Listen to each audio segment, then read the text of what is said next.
اللہ اللہ اللہ۔ سورہ زخرف کا 7واں رکوع اور 25ویں پارے کا 13واں رکوع۔ اللہ رب العالمین نے ارشاد فرمایا، یا عبادی، ان سے فرمایا جائے گا اے میرے بندو، یعنی جو متقی پرہیزگار لوگ ہیں، آپس میں ایک دوسرے کے دوست ہیں، کل بروز قیامت ان سے فرمایا جائے گا اے میرے بندو، لا خوف علیکم اليوم ولا انتم تحزنون، آج نہ تم پر خوف نہ تم کو غم ہو، یعنی آج نہ تم پر کوئی خوف ہے اور نہ تمہیں کوئی غم ہوگا۔ الذین آمنوا بآیاتنا وکانوا مسلمین، وہ جو ہماری آیتوں پر ایمان لائے اور مسلمان تھے، یہ فضیلتیں انہیں حاصل ہوں گی جو مومن تھے، نیک صالح تھے۔ ادخلوا الجنت انتم وازواجکم تحبرون، داخل ہو جنت میں تم اور تمہاری بیویاں اور تمہاری خاطریں ہوتی، یعنی تم جنت میں داخل ہو جاؤ، تمہاری بیویاں جنت میں داخل ہو جائیں، جنت میں تمہاری مہمان نوازی ہوگی، یعنی جنت میں تمہارا اکرام ہوگا، نعمتیں دی جائیں گی، ایسے خوش کیے جاؤ گے کہ تمہارے چہروں پر خوشی کے آثار نمودار ہوں گے۔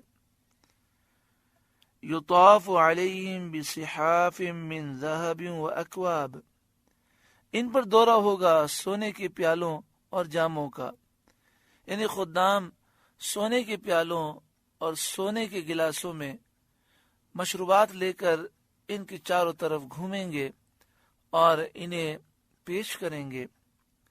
وَفِيهَا مَا تَشْتَهِيهِ الْأَنفُسُ وَتَلَذُّ الْأَعْيُنُ، اور جنت میں جو جی چاہے اور جس سے آنکھ کو لذت پہنچے، یعنی جنت میں انہیں وہ نعمتیں ملیں گی جو ان کا دل چاہے گا، اور وہ نعمتیں ہوں گی جنہیں دیکھ کر ان کی آنکھوں کو لذت ملے گی، یعنی انواع و اقسام کی نعمتیں ہوں گی۔ بعض چیزیں ایسی ہوتی ہیں جنہیں دیکھنے سے لذت ملتی ہے، تو جنت میں وہ نعمتیں ہیں جنہیں دیکھ کر آنکھ لذت پائے گی، وہ نعمتیں ہیں، ایسی آوازیں ہیں جنہیں سن کر کان لذت پائیں گے، جو دل چاہے گا اللہ عطا فرمائے گا۔ وَأَنْتُمْ فِيهَا خَالِدُونَ، اور تم اس میں ہمیشہ رہو گے۔ وَتِلْكَ الْجَنَّةُ الَّتِي أُورِثْتُمُوهَا بِمَا كُنْتُمْ تَعْمَلُونَ، اور یہ ہے وہ جنت جس کے تم وارث کیے گئے اپنے اعمال سے، یعنی فرمایا جائے گا تم نے جو نیک کام کیے اس کی وجہ سے یہ جنتیں تمہیں عطا کی گئیں۔ اللہ رب العالمین ہمیں بھی نیک اعمال کرنے کی توفیق عطا فرمائے۔ لَكُمْ فِيهَا فَاكِهَةٌ كَثِيرَةٌ مِّنْهَا تَأْكُلُونَ، تمہارے لیے جنت میں بہت میوے ہیں کہ ان میں سے کھاؤ۔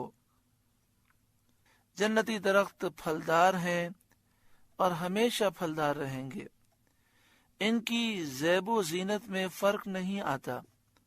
حدیث شریف میں ہے کہ اگر کوئی ان سے ایک پھل لے گا تو درخت میں اس کی جگہ 2 پھل نمودار ہو جائیں گے، یعنی جنت کی نعمتوں میں کمی نہیں ہے، زوال نہیں ہے، ایک پھل توڑیں گے تو اس کی جگہ 2 پھل آ جائیں گے۔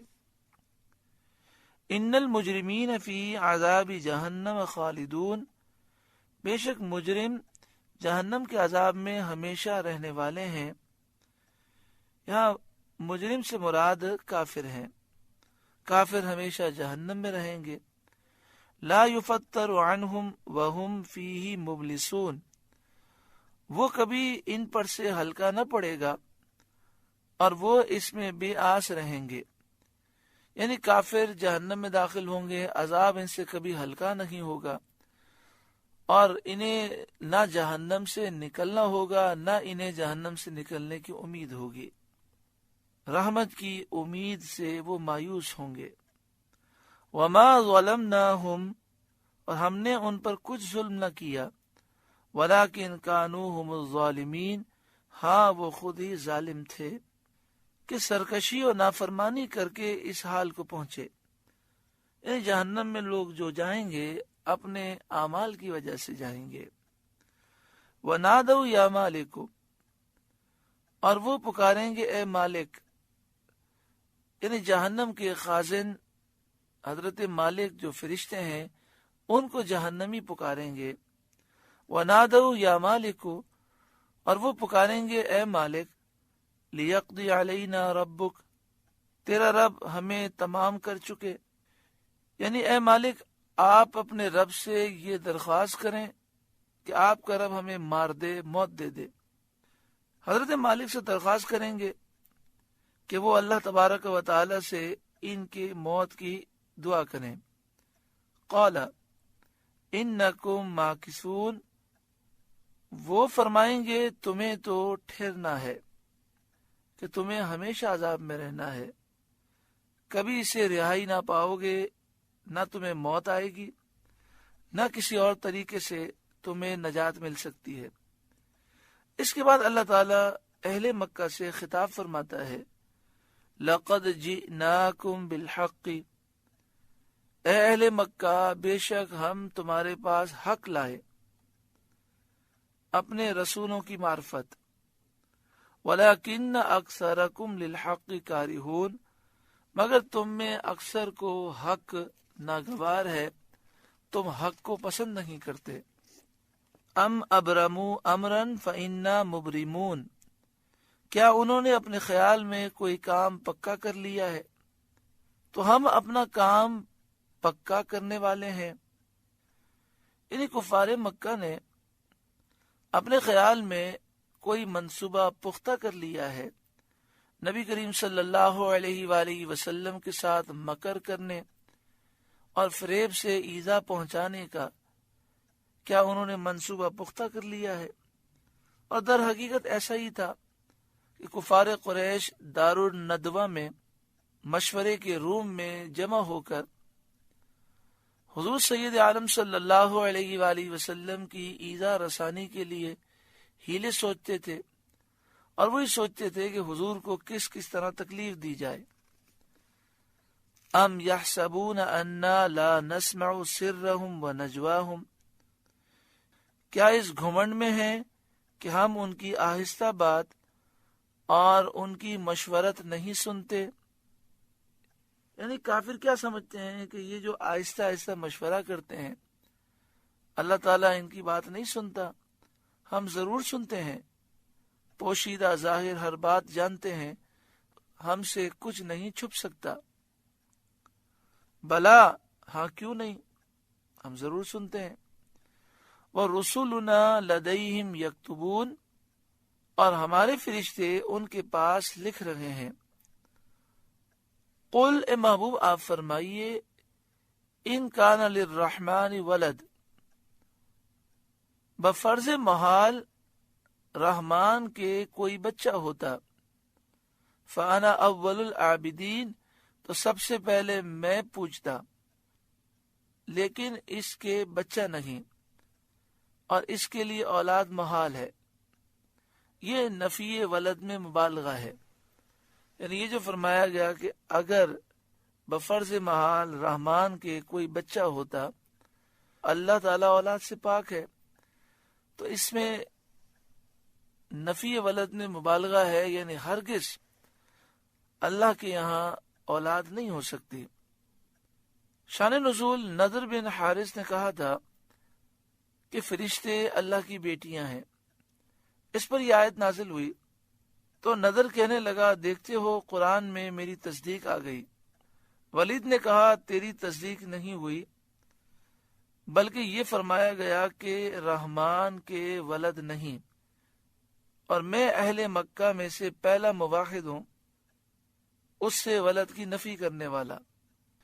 یعنی نضر بن حارث یہ ان کافروں میں سے تھا جو فرشتوں کو اللہ کی بیٹیاں مانتا تھا، اور ولید یہ وہ شخص تھا جو اللہ تعالیٰ کے لیے اولاد کا قائل نہیں تھا.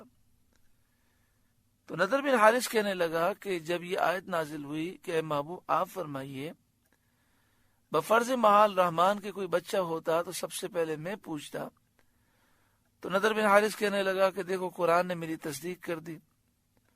تو ولید نے کہا کہ تو کلام کو سمجھا نہیں، یہ تصدیق نہیں ہوئی بلکہ اس میں اور مبالغہ کیا گیا کہ اللہ کے ہاں کوئی اولاد ہو ہی نہیں سکتی.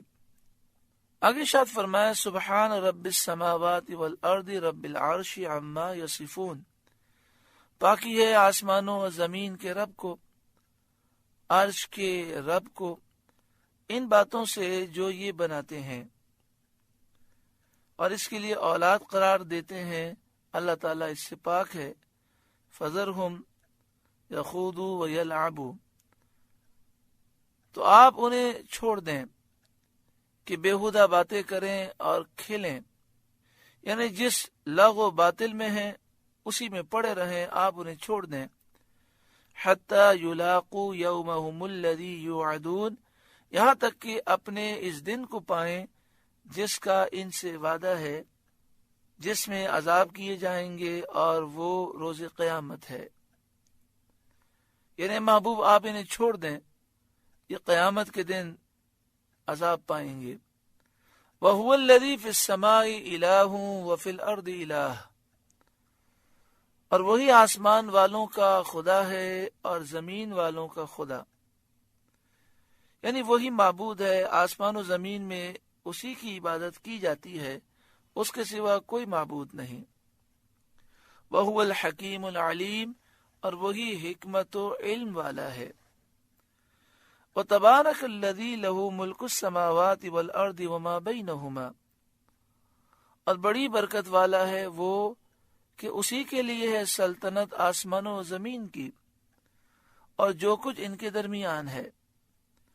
وَعِندَهُ عِلْمُ السَّاعَةِ، اور اسی کے پاس ہے قیامت کا علم. وَإِلَيْهِ تُرْجَعُونَ، اور تمہیں اسی کی طرف پھرنا ہے.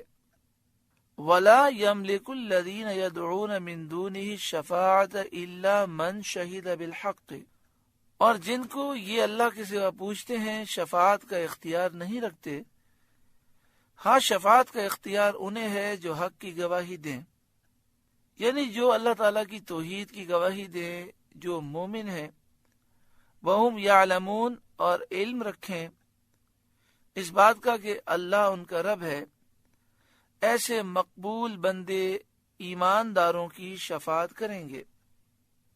وَلَئِن سَأَلْتَهُمْ مَنْ خَلَقَهُمْ، اور اگر تم ان سے پوچھو کہ انہیں کس نے پیدا کیا، یعنی مشرکین سے اگر یہ پوچھو کہ تمہیں کس نے پیدا کیا، لَيَقُولُنَّ اللَّهُ، تو وہ ضرور کہیں گے اللہ نے، اور اللہ تعالیٰ کے خالق عالم ہونے کا اقرار کریں گے. وہ کہیں گے ساری کائنات کو اللہ نے بنایا.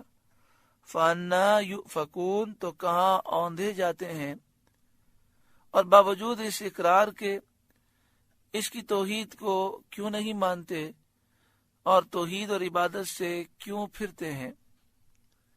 وَقِيلِهِ يَا رَبِّ، مجھے رسول کے اس کہنے کی قسم کہ اے میرے رب، ان هؤلاء قوم لا يؤمنون، یہ لوگ ایمان نہیں لاتے. اللہ تبارک و تعالیٰ کا حضور سید عالم صلی اللہ علیہ وسلم کے قول مبارک کی قسم فرمانا، حضور صلی اللہ علیہ وآلہ وسلم کے اکرام اور حضور صلی اللہ علیہ وآلہ وسلم کی دعا اور التجا کے احترام کا اظہار ہے. یعنی نبی اکرم صلی اللہ علیہ وآلہ وسلم نے عرض کی اے رب، یہ میری قوم ایمان نہیں لاتی، تو اللہ تعالیٰ نے اس قول کی قسم یاد فرمائی. اس میں نبی اکرم صلی اللہ علیہ وآلہ وسلم کی شان و عظمت کا اظہار ہے، اور آپ کی دعا کی عظمت کا اظہار ہے، اور آپ کی ذات کی عظمت کا اظہار ہے. فَاصْفَحْ عَنْهُمْ، تو ان سے درگزر کریں اور انہیں چھوڑ دیں. وَقُلْ سلام، اور آپ فرمائیے بس سلام ہے. یہ سلام متارکت ہے. اس کے معنی یہ نہیں ہوتے کہ آپ ان کو سلام کریں، بلکہ اس کے معنی یہ ہیں کہ محبوب آپ ان سے فرما دیں کہ ہم تمہیں چھوڑتے ہیں اور تم سے امن میں رہنا چاہتے ہیں. یعنی نہ تم ہمیں چھیڑو نہ ہم تمہیں چھیڑتے ہیں، ہم تم سے امن میں رہنا چاہتے ہیں۔ لیکن صد الافاضل مولانا نعیم الدین مراد آبادی علیہ رحمہ تفسیر خزان العرفان میں یہ تفسیر لکھ کر فرماتے ہیں وَكَانَ هَذَا قَبْلَ الْأَمْرِ بِالْجِهَادِ، یہ اس وقت تھا جب جہاد کی اجازت نہیں دی گئی تھی، تو فرمایا کہ ہم تم سے امن میں رہنا چاہتے ہیں، ہم تمہیں چھوڑتے ہیں۔ پھر جب جہاد کا حکم آ گیا تو پھر جہاد کے احکام مختلف ہیں۔ فسوف یعلمون، کہ آگے جان جائیں گے، پس ان قریب وہ جان لیں گے، اپنا انجام دیکھ لیں گے۔ جہاد کے احکام مختلف ان معنوں میں ہیں کہ مسلمانوں پہ لازم ہے کہ وہ اپنے ملک کو مضبوط کریں، اور ملک میں رہنے والے جو کافر ہیں ان کے سامنے وہ 3 اصول پیش کریں۔ یا تو وہ اسلام قبول کر لیں کافر، اگر وہ اس کا انکار کریں تو ان کے سامنے یہ پیش کریں کہ وہ جزیہ دے کر ہمارے ساتھ امن کا معاہدہ کریں، اور خاص اصولوں پر ایک معاہدہ ہوتا ہے، اگر وہ نہ کریں تو پھر ان سے جہاد کیا جائے گا۔ وہ اگر ان باتوں کو نہیں مانیں گے تو انہیں قتل کر دیا جائے گا یا یہ ملک سے فرار ہو جائیں۔ دوسرا جہاد کا اصول یہ ہے کہ اسلامی ملک جب مضبوط ہو جائے تو جو کافر ملک ہیں ان پر مسلمان اسلام کو پھیلانے کے لیے جہاد کریں، اسلامی لشکر جائے اور ان کے سامنے بھی 3 اصول رکھے۔ نمبر 1، وہ سب اسلام قبول کر لیں، اگر وہ اس سے انکار کریں تو دوسرا اصول یہ رکھا جائے کہ وہ جزیہ دے کر ہم سے صلح کا معاہدہ کر لیں۔ اگر وہ اس پہ راضی ہو جاتے ہیں تو ہم ان کو ان کے مذہب پہ رہنے دیں گے، لیکن ان کی حفاظت کریں گے، اور اس معاہدے میں بہت ساری شرائط ہوں گی۔ اس میں سے ایک شرط یہ ہوگی کہ اس کافر ملک میں اسلام پھیلانے میں کافر رکاوٹ نہیں بنیں گے، اور اگر یہ دوسری چیز کو بھی نہیں مانتے تو پھر ان پر حملہ کیا جائے گا اور جہاد کے ذریعے اس ملک کو فتح کیا جائے گا۔ یہ جہاد کے چند اصول ہیں۔ اللہ تبارک و تعالی امت کو قوت عطا فرمائے۔ دوسرے کافر ملک پر حملہ کر کے اسلام کی دعوت دینے کی تو آج مسلمانوں میں طاقت نہ رہی، حال یہ ہے کہ اپنے ملک کی بھی حفاظت نہ کر سکے، اور اپنے ملک میں اسلامی قوانین کو بھی نافذ نہ کر سکے۔ پاکستان اسلام کے نام پر بنا، دعا کریں اللہ تعالیٰ پاکستان کو اسلام کا قلعہ بنائے اور اسلامی نظام مصطفیٰ اس ملک میں نصیب فرمائے۔ سورہ زخرف کا درس مکمل ہوا۔ اللہ تعالیٰ اس سورہ مبارکہ کے نور سے ہمارے قلوب کو روشن اور منور فرمائے، آمین بجاہ سید المرسلین صلی اللہ علیہ وآلہ وسلم۔ اللہ اللہ اللہ